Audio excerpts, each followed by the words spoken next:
Welcome to my YouTube channel success. हमारे साथ में मैं सुनील कुमार आपका स्वागत करता हूं। आज का टॉपिक लेकर आया हूं खिलाफत आंदोलन। पिछले वीडियो में देखे गए थे जलियांवाला बाग हत्याकांड, आज देख रहे हैं खिलाफत आंदोलन।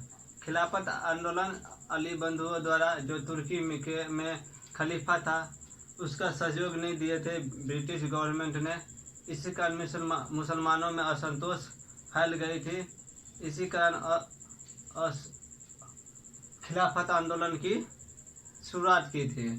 भारतीय मुसलमानों द्वारा अंग्रेजों के विरुद्ध तुर्की शासक के समर्थन में चलाया जाने वाला आंदोलन था। किसके विरोध में, किसके समर्थन में? तो तुर्की शासक के समर्थन में, अंग्रेजों के विरोध तुर्की शासक के समर्थन में चलाए जाने वाला आंदोलन था, जो 1919 में चालू होता है। 1919 में चालू होता है। Maulana Abul Azad, doctor M A Ansari, doctor Saifuddin Kitchlew, Maulana Abdul बारी, हकीम अजमल खां, अली बंधु इसके प्रमुख नेता थे। इसके प्रमुख नेता कौन थे? Maulana Abul Kalam Azad, doctor M A Ansari, doctor Saifuddin Kitchlew, Maulana Abdul बारी, हकीम अजमल खां और अली बंधु इसके प्रमुख नेता थे। प्रथम विश्व युद्ध के बाद तुर्की के खलीफा के साथ अच्छा बर्ताव नहीं किया गया। क्या हुआ था? तो प्रथम विश्व युद्ध के बाद जो तुर्की के खलीफा थे, राजा थे, उसके साथ अच्छा बर्ताव नहीं किए थे, उसका सपोर्ट नहीं किए थे। तो भाई अपना तो अपना होता है, मतलब क्या कहते हैं, ये अपनी जाति की तो भाई अधिक क्या कहते हैं, समर्थन करेगा ना, सहयोग करेगा ना। मुस्लिम थे, मुस्लिम में वैसे भी भाईचारा बहुत ज़्यादा होता है, बहुत स्ट्रांग होता है, बहुत ज़्यादा मजबूत होता है। हिंदू में जो भी हो अपने अपने मार कर लेता है, लेकिन उसमें बहुत ज़्यादा सपोर्ट होता है। जब सपोर्ट की बात आती है, तो एकता की बात आती है, तो बहुत ज़्यादा होता है। हिंदू में तो जाते में बांट देता है कि ये जाट है, ये जाट है, ये जाट है। लो भाई, अरे एक रहो, भारतीय हम सब एक रहो। भारत के मुसलमानों का मानना था कि तुर्की के खलीफा को जजीरतुल अरब अर्थात अरब, सीरिया, इराक और फिलिस्तीन पर अधिकार बने रहने दिया जाए। अब देखिए क्या मानना था भारत के मुसलमानों का, कि तुर्की के खलीफा को, जो तुर्की के खलीफा थे ना, वो जजीरुल अरब, जजीरतुल अरब अर्थात अरब, सीरिया, इराक और फिलिस्तीन पर अधिकार बने रहने, यानी कि उसका अधिकार है, जो तुर्की का अधिकार है, वो इस सभी देशों पर बने रहना चाहिए। अलग अलग नहीं करना चाहिए, सबका अपना अपना पावर नहीं देना चाहिए। यही सबका था। 23 नवंबर 1919 को हिंदू और मुसलमानों की एक संयुक्त कॉन्फ्रेंस हुई, जिसकी अध्यक्षता महात्मा गांधी की। अब देखिए, इन दोनों की, हिंदू और मुसलमानों की एक संयुक्त कॉन्फ्रेंस हुई, जिसकी अध्यक्षता महात्मा गांधी ने की। महात्मा गांधी ने इसकी अध्यक्षता की, जो दोनों का संयुक्त एक अधिवेशन हुआ, कॉन्फ्रेंस हुआ, अधिवेशन हुआ। सितंबर 1919 ईस्वी में अखिल भारतीय खिलाफत कमेटी बनाई गई। खिलाफत कमेटी कब बनाई गई थी? भारतीय खिलाफत कमेटी का गठन कब किया गया था? सितंबर 1919 में। खिलाफत कमेटी का कब बनाया गया था? तो 1919 ईस्वी में, सितंबर में। 19 जनवरी 1920 ईस्वी को अली बंधु भारत के वायसराय से मिले, लेकिन कोई फायदा नहीं हुआ। अली बंधु भारत के वायसराय से मिले, शायद उससे बातचीत की होगी कि आप सपोर्ट कीजिए, आप बोलिए ब्रिटिश गवर्नमेंट को, ब्रिटिश सरकार को सपोर्ट करने के लिए, यहाँ की जनता के भावनाओं को पहुँचाइए, जो यहाँ से जुड़े हुए हैं उनके साथ। तो लेकिन फिर वो कोई जवाब नहीं दिए, सोचा हम उसमें क्यों हाथ डालने के लिए जाए।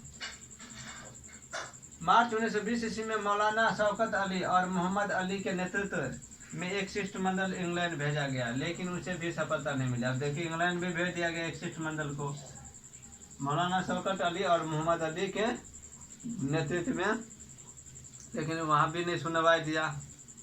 वहाँ तो अपना मतलब जब यहाँ नहीं सुनी तो वहाँ क्या, यहाँ पे तो दूसरे देश में आप अपना गवर्नमेंट अपनी जैसे करेंगे वैसा होगा, अपनी तरह से शासन। मेरा मन होगा तो करेंगे, नहीं मन होता नहीं करेंगे, तो फिर वहाँ कैसे सपोर्ट करेगा? कोई फायदा नहीं हुआ, उसको भी वापस आ गया शिष्टमंडल, कोई सफलता नहीं मिली। 1920 ईस्वी में गांधी जी ने खिलाफत कमेटी को अंग्रेजी हुकूमत के खिलाफ अहिंसक असहयोग आंदोलन छेड़ने की सलाह दी। 1920 में गांधी जी ने खिलाफत कमेटी को अहिंसक अंग्रेजी हुकूमत के खिलाफ अहिंसक असहयोग, इसी कारण हमको लगता है कि मुसलमानों और हिंदू मुसलमानों ने एकजुट होकर असहयोग आंदोलन में भाग लिया था। मेरा जो ये कंटेंट के आधार पर बोलना है, क्योंकि ये बड़े तौर पे तुर्की के जो खलीफा था उस पर सपोर्ट किया गया था, तो हमको लगता है इसी कारण है ना जो असहयोग आंदोलन हुई थी, तो उसमें मुसलमानों ने बढ़ चढ़ के भाग लिया था, विरोध करने के लिए, अंग्रेजों के विरोध करने के लिए, अंग्रेजी गवर्नमेंट के खिलाफ, सरकार को हिलाने के लिए, इसलिए सफल भी रहा, बहुत ज़्यादा आदमी भाग लिया। तो 9 जून 1920 ईस्वी को खिलाफत कमेटी ने इस सलाह को सर्वसम्मति से स्वीकार कर लिया और गांधी जी को इस आंदोलन की अगुवाई करने का अधिकार सौंप दिया।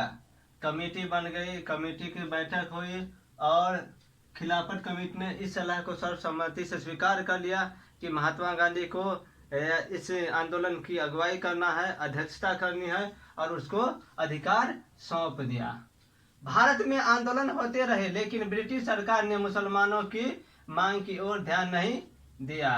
अब देखिए यहाँ पे आंदोलन चल रहा था, 1919 से चालू हुआ था, 20-21 बीत गया, सुन ही नहीं रहा था कि भाई हम इन लोग आंदोलन भी कर रहे हैं, मांग भी कर रहे हैं, क्या फर्क पड़ता है? उसको वोट डाल करके मंत्री संतरी बनाना पड़ता तो कान में दे करके, जब तक चल रहा है, जब समय आता था बात करने का, जब सर से पावर मतलब समझता था कि अब नहीं संभालने वाला है, तो फिर बातचीत के लिए बुलाता था। यही सब दिन का पॉलिसी रहा ब्रिटिश को, नहीं तो मारपीट करके सुला देता था।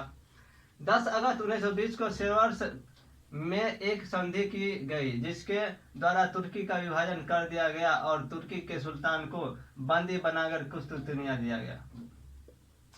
अब देखिए क्या हुआ, सेवर्स संधि, सेवर्स की एक संधि की गई सेवर्स में, जिसके द्वारा तुर्की का विभाजन कर दिया गया और तुर्की के सुल्तान को बंदी बनाकर कुस्तुंतनिया दिया गया। अब 2 भाग में बांट दिया तुर्की को, एक कुस्तुंतनिया बना दिया और तुर्की के सुल्तान को वो कुस्तुंतनिया दे दिया गया, और अब तो तोड़े फोड़ दिया, 2 भाग में बांट दिया। खिलाफत आंदोलन का राजनीतिक रूप से कोई हल निकला, लेकिन नैतिक रूप से मुसलमानों और हिंदुओं के बीच एकता की भावना का उद्भाव हुआ। अब देखिए सपोर्ट किया हिंदू ने भी मुसलमान को, तो थोड़ा सा फीलिंग तो जगवे करेगा उसके लिए। जैसे हम बीमार है, हमारा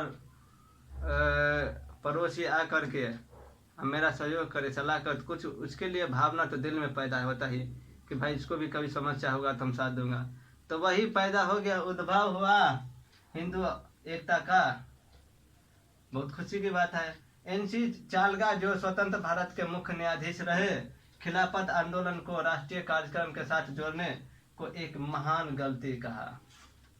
अब देखिए NC चालगा थे जो स्वतंत्र भारत के मुख्य न्यायाधीश रहे हैं, उसने कहा कि खिलाफत आंदोलन को राष्ट्रीय कार्यक्रम के साथ जोड़ने को एक महान गलती कहा कि आप खिलाफत जो आंदोलन है उसको राष्ट्रीय आंदोलन में नहीं जोड़ सकते, क्योंकि वो एक पर्सनल आंदोलन था, मुसलमानों के लिए, सभी जन के लिए नहीं था, जन आंदोलन नहीं था। अब गलती कर दी इसको राष्ट्रीय आंदोलन को जोड़ करके, क्योंकि इससे भारतीय मुसलमानों ने देश के बाहर भक्ति भाव पैदा हुआ और सांप्रदायिक भावना को बढ़ावा मिला। यही हुआ, सही बात है कि वो एक स्पेशल एक मुसलमान के लिए थे, तुर्की के राजा था, उसका सहयोग ब्रिटिश नहीं कर रहे थे और अब उसका सपोर्ट कर रहे थे, आंदोलन कर रहे थे उसके लिए। यहाँ तो कोई स्वतंत्रता की मांगे नहीं है, वहाँ तो बात करने की मांग थी अंग्रेजों से, तो अब ये कर ही नहीं रहे हैं, क्योंकि इसे भारतीय मुसलमानों ने देश के बाहर भक्ति भाव पैदा किया। भक्ति भाव मतलब सपोर्ट किया किसी को, जो खलीफा थे वहाँ तुर्की में, वो मुसलमान वो अपने मतलब जाति को, अपने धर्म को सपोर्ट किए, धर्म को लेकर के। वहाँ पे मुसलमान नहीं रहता, अपने सपोर्ट करते, इसलिए भक्ति भाव पैदा हुआ और सांप्रदायिक भावना को बढ़ावा मिला, मतलब भेदभाव मिला। आप सिर्फ भावना को पैदा किए, हिंदू मुस्लिम भावना को। तो एक भावना हुई, ये कोई राष्ट्रीय आंदोलन नहीं हुई, ये एनसी चालगा जो भारतीय मुख्य न्यायाधीश रहे हैं। तो इस तरह से ये खिलाफत समाप्त हो गया। जो भी इम्पोर्टेंट पॉइंट था खिलाफत आंदोलन से संबंधित वो आपके सामने रखा गया, समझाया गया, एक एक पॉइंट करके, पॉइंट बाय पॉइंट क्वेश्चन, जितना पॉइंट उतना क्वेश्चन खिलाफत से संबंधित, आपको एक भी क्वेश्चन ना छूटेगा। तो आप लोग को ये वीडियो कैसा लगा तो लाइक कमेंट शेयर कीजिए, सब्सक्राइब कीजिए, जिससे अगले वीडियो का इसके बाद चलेगा असहयोग आंदोलन। इससे बहुत सारा क्वेश्चन हर एग्जाम में आता है, बहुत इंपॉर्टेंट है। गांधी जी का असहयोग आंदोलन, स्वराज की मांग, इसी में किया गया था। 1 वर्ष में स्वराज, लेकिन चोरी कांड ने सब सत्यानाश कर दिया और वापस ले लिया गया। तब तक के लिए आप लोगों को नमस्कार, जय हिंद, जय भारत।